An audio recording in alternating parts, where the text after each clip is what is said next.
ज्ञान के आधार से आगे बढ़ रहे हैं। बहुत से ऐसे लोग हैं जिन्होंने कभी गुरु धारण ही नहीं किया होता। जब गुरु धारण नहीं किया तो उनको पता ही नहीं होता किसी बात का। जिन्होंने गुरु धारण किया और जो मेरी बात को एक एक बात को समझ रहे हैं वो तो निर्भय रहे, उनको तो कोई भरमा ही नहीं सकता। जिनको एक एक चीज समझ में आ गई है, सत्य ज्ञान क्या होता है, विहंगम चाल क्या होती है, जिसको सबको समझ में आ गया उसको तो कोई भरमाने से रहा, और जिसको अनुभव हो गया हो उसको कोई भरमाने से रहा। लेकिन जो नादान परिंदे आते हैं, जो अभी कच्चे घड़े आ जाते हैं हमारे पंथ में जल्दबाजी के चक्कर में, उनको तो चलो कोई भी भरमा सकता है। उनको तो मैं तो गारंटी नहीं लेता किसी की। इधर से चार बातें सुनी उधर चले जाते हैं, उधर से चार बातें सुनी उधर चले जाते हैं। अपना विवेक तो उनका शून्य है,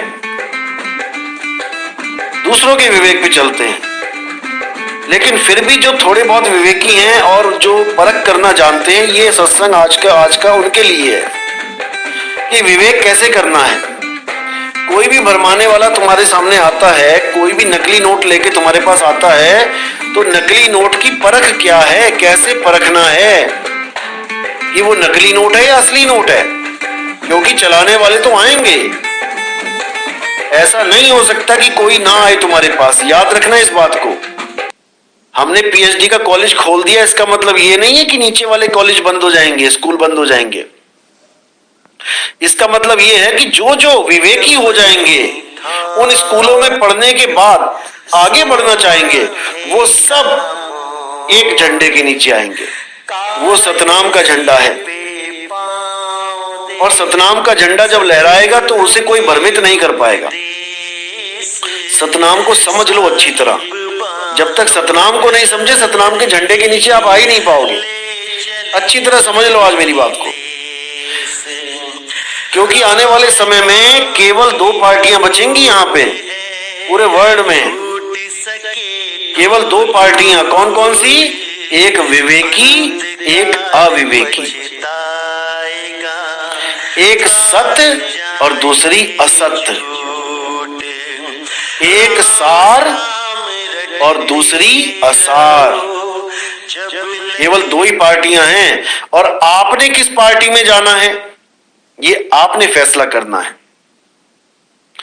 कल के सत्संग में मैंने बताया था कि अब उन गुरुओं के फोन आ रहे हैं जो हमारा सत्संग सुनने लगे हैं, और वो इस बात को समझ पा रहे हैं कि उनके गुरुजी ने जो उन्हें ज्ञान दिया है वो किस लेवल तक का ज्ञान है, और जो अब वो ज्ञान सुन रहे हैं वो किस लेवल का ज्ञान है। वो समझ पा रहे हैं इस बात को, और वो नाम दीक्षा तक का अरदास कर चुके हैं कि हमें नाम दीक्षा दे दो। अच्छे अच्छे पंथों के महंत, मैं नाम नहीं लूंगा अभी गुरु गद्दियों का, क्योंकि उन्होंने कहा है कि अभी हाईलाइट मत करना हमें, क्योंकि उनको समझ में आ चुका है कि हमारे शिष्य खिसक रहे हैं। 10 छोड़ गए, 50 छोड़ गए, 100 छोड़ गए, तो इतना बेवकूफ तो कोई भी नहीं है जो ये विचार ना करे, जो ये ना देखे कि चेले क्यों छोड़ रहे हैं हमें। क्योंकि चेले और जो गुरु का गद्दी पे बैठा है, जो वो दोनों ही गुरु भाई हैं। यानी जो गुरु गद्दी पे बैठा है और जो चेले छोड़ के जा रहे हैं, वो दोनों एक ही गुरु के हैं। एक को गद्दी मिल गई, एक को नहीं मिली, इसलिए चेला बना बैठा है। एक को गद्दी मिल गई इसलिए गुरु बना बैठा है। लेकिन जब गुरु भाई छोड़ छोड़ के जाने लगे, तब उसने पूछा, भाई ये लोग क्यों नहीं आ रहे सत्संग में, कहां चले गए? तब उनको खबर लगी कि नितिन दास के सत्संग सुनने लगे हैं। तो उन लोगों ने भी सुनना शुरू किया, गुरु लोगों ने। और जब हमारे सत्संग सुनने शुरू किए तो सोया हुआ शेर जिंदा हो जाएगा। वो कैसे जिंदा नहीं होंगे? मरा हुआ शेर जिंदा हो जाएगा, ये तो सो रहे हैं फिर भी। तो वो सत्संग सुनने के बाद उनकी ऐसी जागृति हुई है, दिन रात का चैन उड़ गया है। क्योंकि गद्दी पे तो बैठ गए थे वो अधूरे ही, क्योंकि पूर्ण तो हो ही नहीं सकते जब नाम ही अधूरा है। लेकिन एक मर्यादा होती है कि हाँ चलो गुरु गद्दी संभालनी है, संभाल रहे हैं। लेकिन अंदर से खाली हैं। उनको भी पता है कि बेटा मृत्यु आ रही है, उनको भी पता है उम्र हो रही है, बुढ़ापा आ चुका है, अब जाने की तैयारी है। अगर अब भी परमात्मा को प्राप्त नहीं कर पाए तो हालत खराब हो जाएगी। इसलिए उन लोगों के फोन आ रहे हैं जो महंत हैं, जो गद्दियों के महंत हैं। बहुत खुशी की बात है। मैं उन लोगों को परम विवेकी कहूंगा, भले उनके चेले पहले आ गए और गुरु बाद में आएगा, तब भी उन गुरुओं से वो लाख गुना अच्छा है जो गुरु सब जानकर भी, सब समझ कर भी मूर्ख बने बैठे हैं, झूठी मान बड़ाई में बैठे हैं, झूठे अहंकार में बैठे हैं कि मैं तो गुरु गद्दी का मालिक हूं। अरे पीछे पूंछ लगा देगा काल भगवान, कुत्ता बना के, सुअर बना के दौड़ाएगा गलियों में, सारी गुरुवाई निकल जाएगी वहां पे। जो मैं समझा रहा हूं अच्छी तरह समझ लो, ये मौका बार बार नहीं मिलेगा। तुम्हारे पास स्वर्ण अवसर है झूठे गुरु से सच्चा शिष्य बनने का। अभी तो झूठा गुरु बने बैठे हो तुम, और तुम जितना मर्जी जोर लगा लेना, तुम्हारे चेला एक ना बचेगा तुम्हारे पास। याद रख लेना इस बात को। ये सब गुरुओं को कह रहा हूं मैं। हमारे सत्संग सुनने शुरू कर दिए जिस दिन लोगों ने, 1000 चेला है तो 1000 का 1000 निकल के आ जाएगा। इस गलत फहमी में मत रहना कि तुम्हारी गुरुवाई सदा के लिए रहेगी। जितनी गुरुवाई करनी थी कर ली। जब तक सूरज नहीं निकलता है, जब तक चांद बड़ाई खाता है तारों के आगे, और जब सूरज निकल जाता है तो चांद का आता पता नहीं लगता गया कहां।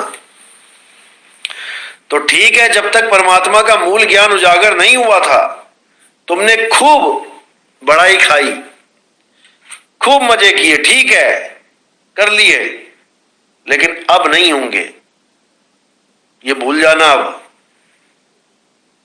अब जाग रहे हैं चेले और तुमसे सवाल पूछेंगे भरी महफिल में। हमारा एक शिष्य है, पहले वो जम्मू वाले का चेला था, गुरु जयंती थी, वहां पर जाकर 2 लाख चेलों के बीच में उसने सवाल धर दिया, जवाब नहीं आया, उसको गालियां देने लग गया गुरु कि तू मूर्ख है, नादान है, बैठ जा इधर। उसने बस इतना पूछा था, गुरुजी हमें ये बताओ, तुम अपने चेहरे का ध्यान करवा रहे हो, अपने शरीर का ध्यान करवा रहे हो, शब्द का ध्यान कब करवाओगे? किस शब्द में हम समाएंगे वो शब्द बताओ हमें। हालत खराब हो गई। ये रांझड़ी वाले की बात कर रहा हूं मैं। हालत खराब हो गई उसकी, क्योंकि अब चेले क्रॉस क्वेश्चन कर रहे हैं। अब चेले गुरु से सवाल कर रहे हैं, उनको पता लग गया है कि हमारी जान की बाजी लगी हुई है, इसका तो कुछ ना जाएगा। चंदा भी ले रहा है, दान भी ले रहा है, सब कुछ कर रहा है, मजे से बैठा है, इसका कुछ नहीं जाएगा। हमारे लाले पड़ जाएंगे जान के, अगर हमने गलत नाम ले लिया तो। अब जब परख हो रही है तो झाड़ा तो सबका लिया जाएगा। सारे गुरुओं की हालत खराब हुई पड़ी है इस वक्त। आप इनके सत्संग सुन के देख लेना, आज से 3 साल पहले और 4 साल पहले के और आज के सत्संग सुन के देख लेना, सबके सुर बदल गए हैं। सबको सार शब्द सतगुरु, देह और विदेह गुरु, अडोल अबोल ऐसे निकल रहा है मुंह से जैसे ये परम ज्ञानी ये पहले से ही थे। ये हाल है इन लोगों का। लेकिन ये नहीं जानते कि लोग जाग चुके हैं, अब तुम्हारी दाल गलने वाली नहीं है, भूल जाना। जितने भी लोग अपनी वाणी बदल रहे हैं, हमारा सत्संग सुन सुन के ये अपने सत्संग बदल रहे हैं, ये सब पकड़े जाएंगे। जनता बहुत होशियार है। एक ने तो फोन करके कह भी दिया, कहता मैं जी 25 साल से जुड़ा हुआ था एक बाबा के पास, 5 नाम वाले के पास। कहता अब वो सत्संग में ऐसी ऐसी बातें करता है, आपकी बातें सुन सुन के, जो हमें 25 साल में कभी ना बताई उसने। 25 साल तक सत्संग सुने, कभी ऐसी बात ही नहीं बोली उसने जैसी बातें अब बोलने लग गया है।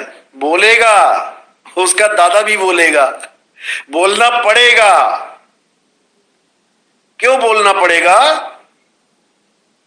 क्योंकि सतनाम का झंडा लहराना है। याद रखो, कोई भी कंपनी है, अच्छी कंपनी अपना ब्रांड निकालती है। मान के चलो आईफोन ही निकाला किसी ने,